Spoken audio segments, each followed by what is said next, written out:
Chers collègues, Chers camarades de lutte, chers élèves, chers parents, chers citoyens, chères citoyennes, décembre et janvier, ce n'est pas simplement le retour des fêtes de fin d'année.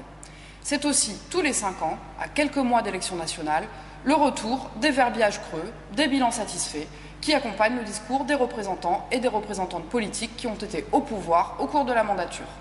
verbiage creux et bilan satisfait, c'est ce dont nous a gratifié la ministre de l'Éducation nationale, Najat Vallaud-Belkacem, dans une vidéo où elle présente ses vœux pour 2017. Toutes les mesures engagées depuis 4 ans et demi tendraient vers plus d'égalité. Le bout du tunnel ne serait pas loin. Votez pour nous dans 5 mois si vous voulez que ça continue. Malheureusement pour la propagande de la ministre et heureusement pour le respect de la vérité, nous, personnel des lycées d'éducation nationale en grève dans le cadre du mouvement Touche pas à ma ZEP, avons repris la lutte dès la rentrée, le jour où Najat Vallaud-Belkacem présentait ses vœux.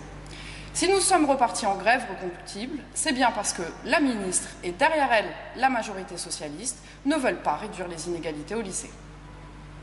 Ils veulent au contraire en finir avec ce statut et exclure des établissements du label ZEP alors que tant d'autres qui en ont besoin n'y ont déjà pas droit. Avec la sortie de l'éducation prioritaire, ce sont des moyens déjà insuffisants considérablement réduits. Ce sont des effectifs qui augmentent et rendent notre travail impossible, notamment l'individualisation du suivi des élèves en difficulté. Ce sont les heures d'aide et de soutien qui disparaissent. Ce sont les compensations qui disparaissent, alors que les collègues concernés accompliront le même travail dans des conditions dégradées.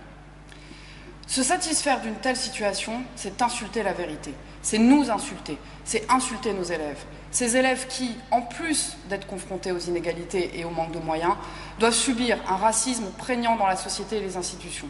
À ce titre, nous apportons notre soutien aux élèves du lycée Utrio à Stein, victimes de racisme au musée d'Orsay. Les discriminations auxquelles ils et elles sont confrontés, le gouvernement les relaie en leur refusant des moyens adaptés aux difficultés locales.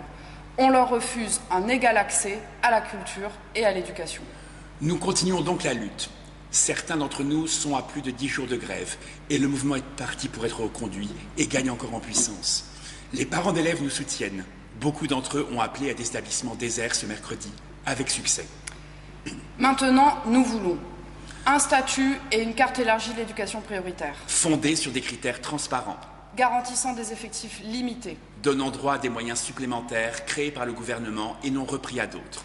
Garantissant des compensations pour tous les personnels concernés. À tous, à toutes, continuons la lutte. Envoyons nos vœux à la ministre sous forme de textes, de vidéos, de photos. Informons-nous sur les médias de Touche pas à ma ZEP. Signer un décret, ce n'est pas si compliqué. Pour 2017, nous souhaitons à tous et toutes nos collègues des luttes fructueuses pour l'égalité. Aux personnels qui ne travaillent pas dans les zones qui relèveraient de l'éducation prioritaire, nous souhaitons qu'ils et elles soutiennent notre combat car il les concerne aussi. Les attaques contre les établissements les plus précaires autorisent ensuite à s'en prendre aux autres et les moyens que nous obtiendrons ne doivent pas être repris aux autres. Pour 2017, nous souhaitons à nos élèves et leurs familles que l'égalité ne soit pas qu'un mot agité par des irresponsables qui mènent une politique profondément inégalitaire et antisociale, mais bien une réalité.